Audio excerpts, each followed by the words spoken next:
देवभूमि उत्तराखंड के सभी लोगों को मेरा प्रणाम। उत्तराखंड के स्थापना दिवस की आप सभी को बहुत बहुत बधाई। आज से ही उत्तराखंड के रजत जयंती वर्ष का शुभारंभ हो रहा है, यानी हमारा उत्तराखंड अपने 25वें वर्ष में प्रवेश कर रहा है।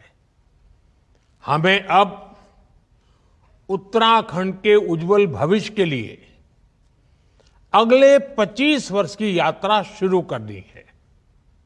इसमें एक सुखद संयोग भी है। ये यात्रा ऐसे समय में होगी जब देश भी 25 वर्षों के अमृत काल में है, यानी विकसित भारत के लिए विकसित उत्तराखंड। देश इस संकल्प को इसी कालखंड में पूरा होते देखेगा। मुझे खुशी है कि उत्तराखंड के आप लोग आने वाले 25 वर्षों के संकल्पों के साथ पूरे राज्य में अलग अलग कार्यक्रम कर रहे हैं। इन कार्यक्रमों के जरिए उत्तराखंड के गौरव का प्रसार भी होगा और विकसित उत्तराखंड के लक्ष्य की भी हर प्रदेशवासी तक बात पहुंचेगी। मैं आप सभी को इस महत्वपूर्ण अवसर पर और ये महत्वपूर्ण संकल्प के लिए अपनी शुभकामनाएं देता हूं। अभी 2 दिन पहले ही प्रवासी उत्तराखंड सम्मेलन का भी सफल आयोजन हुआ है। मुझे विश्वास है हमारे प्रवासी उत्तराखंड वासी राज्य की विकास यात्रा में ऐसे ही बड़ी भूमिका निभाते रहेंगे। साथियों, उत्तराखंड के लोगों को अपनी आशाओं और आकांक्षाओं को पूरा करने के लिए लंबे समय तक अलग राज्य के लिए प्रयास करना पड़ा था। ये प्रयास तब पूरे हुए जब केंद्र में श्रद्धेय अटल जी के नेतृत्व में, बीजेपी के नेतृत्व में एनडीए की सरकार बनी। मुझे खुशी है कि जिस सपने के साथ उत्तराखंड का गठन हुआ था वो हम सब साकार होते देख रहे हैं। देवभूमि उत्तराखंड ने हम सभी को, भाजपा को हमेशा खूब सारा प्यार दिया है, अपनत्व दिया है। भाजपा भी देवभूमि की सेवा की भावना से उत्तराखंड के विकास में कोई कोर कसर बाकी नहीं छोड़ रही है। साथियों, कुछ दिन पहले ही केदारनाथ मंदिर के कपाट बंद हुए हैं। कुछ साल पहले बाबा केदार के दर्शन के बाद उनके चरणों में बैठकर मैंने बड़े विश्वास से कहा था कि ये दशक उत्तराखंड का दशक होगा। बीते वर्षों में उत्तराखंड ने मेरे इस विश्वास को सही साबित किया है। आज उत्तराखंड विकास के नए रिकॉर्ड बना रहा है, नए कीर्तिमान गढ़ रहा है। पिछले साल के सस्टेनेबल डेवलपमेंट गोल्स इंडेक्स में उत्तराखंड को पहला स्थान प्राप्त हुआ है। ईज ऑफ डूइंग बिजनेस में राज्य को अचीवर्स और स्टार्टअप रैंकिंग में लीडर्स की कैटेगरी में रखा गया है। पिछले 1.5-2 वर्षों में उत्तराखंड की राज्य विकास दर में 1.25 गुना से ज्यादा की बढ़ोतरी हुई है। इस साल जीएसटी कलेक्शन में भी 14% का उछाल आया है। 2014 में उत्तराखंड में प्रति व्यक्ति आय करीब 1.25 लाख रुपये सालाना थी, जो आज बढ़कर 2,60,000 रुपये हो चुकी है। 2014 में उत्तराखंड राज्य का सकल घरेलू उत्पाद यानी स्टेट की जीडीपी 1,50,000 करोड़ के आसपास थी। अब ये बढ़कर करीब करीब 3,50,000 करोड़ रुपए हो गई है। ये आंकड़े बताते हैं कि उत्तराखंड में कैसे युवाओं के लिए नए अवसर पैदा हो रहे हैं, कैसे यहां औद्योगिक तरक्की हो रही है। सरकार के प्रयास से उत्तराखंड के लोगों का, विशेषकर राज्य की हमारी माताओं, बहनों, बेटियों का जीवन भी आसान बन रहा है। उत्तराखंड में 2014 से पहले 5% से कम घरों में नल से जल आता था। आज ये बढ़कर करीब करीब 96% से ज्यादा अधिक हो चुका है। करीब करीब 100% की तरफ आगे बढ़ रहे हैं। 2014 से पहले उत्तराखंड में सिर्फ 6,000 किलोमीटर की पीएम ग्राम सड़क बनी थी। 6,000 किलोमीटर। आज इन सड़कों की लंबाई बढ़कर 20,000 किलोमीटर से ज्यादा हो गई है। और मुझे मालूम है पहाड़ों में सड़कें बनाना कितना बड़ा कठिन काम होता है और कितनी बड़ी जरूरत होती है। उत्तराखंड में लाखों शौचालयों का निर्माण करके, हर घर बिजली पहुंचाकर, उज्ज्वला योजना के तहत लाखों गैस कनेक्शन देकर, आयुष्मान योजना के तहत मुफ्त इलाज की सुविधा देकर हमारी सरकार हर वर्ग, हर आयु के लोगों की साथी बनकर काम कर रही है। साथियों, डबल इंजन की सरकार का अर्थ क्या होता है, ये भी हम उत्तराखंड में देखते हैं। उत्तराखंड को केंद्र से पहले जो अनुदान मिलता था, वो आज करीब करीब 2 गुना हो गया है। डबल इंजन की सरकार में ही उत्तराखंड को एम्स के सैटेलाइट सेंटर की सौगात मिली। इसी दौरान देश का पहला drone application research centre Dehradun में खोला गया। उधमसिंह नगर में स्मार्ट इंडस्ट्रियल टाउनशिप बनाने की योजना है। आज उत्तराखंड में केंद्र सरकार के 2 लाख करोड़ रुपए के प्रोजेक्ट्स चल रहे हैं। कनेक्टिविटी से जुड़े प्रोजेक्ट्स को तेज गति से पूरा किया जा रहा है।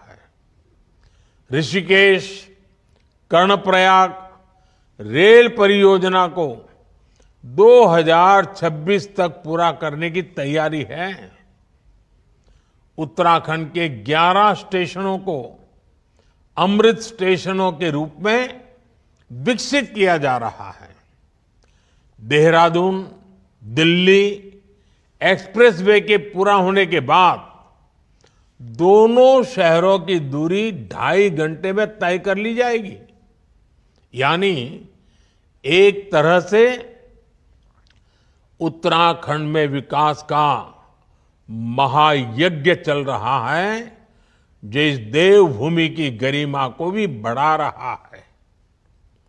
इससे पहाड़ों पर होने वाले पलायन पर भी रोक लगी है। साथियों, हमारी सरकार विकास के साथ विरासत को भी सहेजने में जुटी है। देवभूमि की संस्कृति के अनुरूप केदारनाथ धाम का भव्य और दिव्य पुनर्निर्माण किया जा रहा है। बद्रीनाथ धाम में विकास कार्य तेज गति से आगे बढ़ रहे हैं। मानसखंड मंदिर माला मिशन के तहत पहले चरण में 16 पौराणिक मंदिर क्षेत्रों को विकसित किया जा रहा है। ऑल वेदर रोड से 4 धाम यात्रा को सुगम किया है। पर्वतमाला परियोजना के तहत यहां के धार्मिक और पर्यटन स्थलों को रोपवे से जोड़ा जा रहा है। मुझे याद है, जब मैं मणा गांव गया था, मैंने वहां बॉर्डर पर अपने भाई बहनों का अपार स्नेह देखा था। माणा गांव से ही वाइब्रेंट विलेज प्रोग्राम की शुरुआत की गई थी। हमारी सरकार बॉर्डर किनारे के गांवों को आखिरी गांव नहीं, बल्कि देश का प्रथम गांव मानती है। आज इस प्रोग्राम के तहत उत्तराखंड में करीब 50 गांवों का विकास किया जा रहा है। ऐसे ही प्रयासों का परिणाम है कि उत्तराखंड में पर्यटन से जुड़े अवसरों को नई गति मिल रही है। और पर्यटन बढ़ने का मतलब है उत्तराखंड के युवाओं को ज्यादा से ज्यादा रोजगार। अभी कुछ सप्ताह पहले की ही रिपोर्ट है कि इस साल उत्तराखंड में करीब 6 करोड़ पर्यटक और श्रद्धालु पहुंचे हैं। 2014 से पहले 4 धाम यात्रियों की संख्या का रिकॉर्ड 24 लाख का था, जबकि पिछले साल 54 लाख से ज्यादा श्रद्धालुओं ने 4 धाम के दर्शन किए हैं।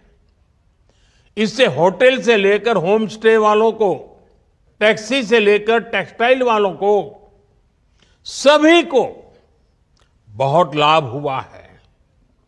बीते वर्षों में 5,000 से ज्यादा होम स्टे का रजिस्ट्रेशन किया गया है। साथियों, आज उत्तराखंड ऐसे निर्णय ले रहा है, ऐसी नीतियां बना रहा है जो देश के लिए उदाहरण बन रही हैं। उत्तराखंड ने गहन अध्ययन के बाद यूनिफॉर्म सिविल कोड लागू किया, जिसे मैं सेक्युलर सिविल कोड कहता हूं। आज यूनिफॉर्म सिविल कोड पर पूरा देश चर्चा कर रहा है, इसकी जरूरत को महसूस कर रहा है। उत्तराखंड सरकार ने प्रदेश के युवाओं का भविष्य सुरक्षित करने के लिए नकल विरोधी कानून लागू किया। उत्तराखंड में नकल माफिया पर सख्त कार्रवाई की गई है। अब प्रदेश में पूरी पारदर्शिता और समय से भर्तियां हो रही हैं। ऐसे कितने ही कार्य हैं जिनमें उत्तराखंड की सफलता दूसरे राज्यों के लिए उदाहरण बन रही है। साथियों, आज 9 नवंबर है। 9 का अंक बहुत ही शुभ माना जाता है, शक्ति का प्रतीक होता है।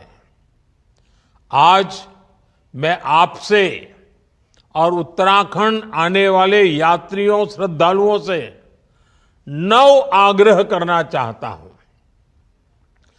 5 आग्रह उत्तराखंड के लोगों से और 4 आग्रह यात्रियों, श्रद्धालुओं से।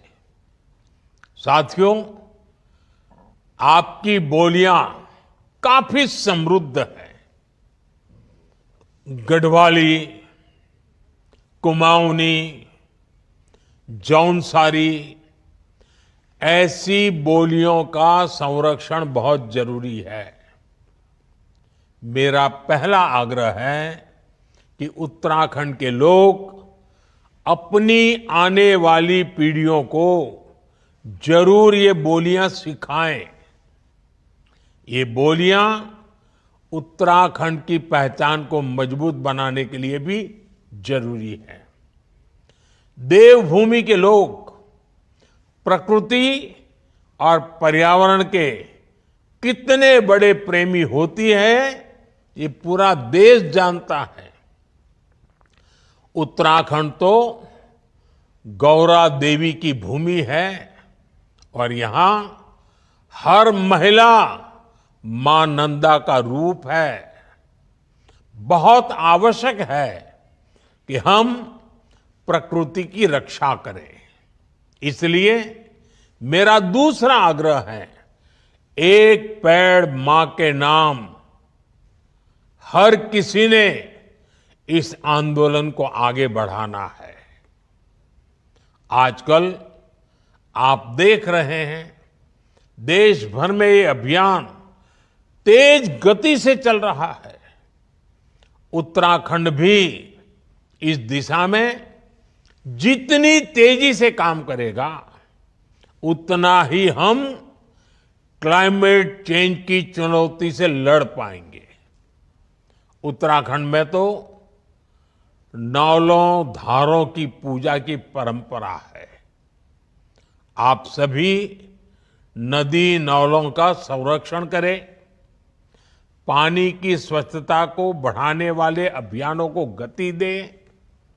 ये मेरा आपसे तीसरा आग्रह है। मेरा चौथा आग्रह है, अपनी जड़ों से जुड़े रहें। अपने गांव लगातार जाएं और रिटायरमेंट के बाद तो जरूर अपने गांवों में जाएं। वहां से संबंध मजबूत रखें। उत्तराखंड के लोगों से मेरा पांचवा आग्रह है, अपने गांव के पुराने घरों, जिन्हें आप तीवरी वाले घर कहते हैं, उन्हें भी बचाएं। इन घरों को भूले नहीं। इन्हें आप होम स्टे बनाकर अपनी आय बढ़ाने का साधन बना सकते हैं। साथियों, उत्तराखंड आने वाले पर्यटकों की संख्या हर साल बढ़ रही है और देश के कोने कोने से आते हैं, विदेशों से आते हैं। मैं आज सभी पर्यटकों से भी 4 आग्रह करूंगा। पहला आग्रह है, जब भी आप हिमालय की गोद में पहाड़ों पर घूमने जाएं, स्वच्छता को सर्वोपरि रखें। इस प्रण के साथ जाएं कि आप सिंगल यूज प्लास्टिक का इस्तेमाल नहीं करेंगे। दूसरा आग्रह है, वोकल फॉर लोकल के मंत्र को वहां भी याद रखें। आपकी यात्रा का जो खर्च होता है, उसमें से कम 5% स्थानीय लोगों के द्वारा उत्पादित किए गए प्रोडक्ट खरीदने में खर्च करें। तीसरा आग्रह है, पहाड़ पर जाएं तो वहां के ट्रैफिक नियमों का जरूर ध्यान रखें। सावधान रहें। हर किसी का जीवन अमूल्य है। मेरा चौथा आग्रह है, धार्मिक स्थलों के रीति रिवाजों, वहां के नियम कायदों के बारे में यात्रा से पहले जरूर पता कर ले। वहां की मर्यादा का जरूर ध्यान रखें। इसमें आपको उत्तराखंड के लोगों से बहुत मदद मिल सकती है। उत्तराखंड के लोगों से 5 और उत्तराखंड आने वाले लोगों से मेरे 4 आग्रह देवभूमि के विकास में देवभूमि की पहचान को मजबूत करने में बड़ी भूमिका निभाएंगे। साथियों, हमें उत्तराखंड को प्रगति के पथ पर तेज रफ्तार से आगे बढ़ाना है। मुझे विश्वास है, हमारा उत्तराखंड राष्ट्र के संकल्पों को पूरा करने में इसी तरह महत्वपूर्ण योगदान देता रहेगा। मैं एक बार फिर उत्तराखंड स्थापना रजत जयंती वर्ष की आप सबको बहुत बहुत शुभकामनाएं देता हूं। बाबा केदार आप सभी के जीवन को मंगलमय बनाए। बहुत बहुत धन्यवाद।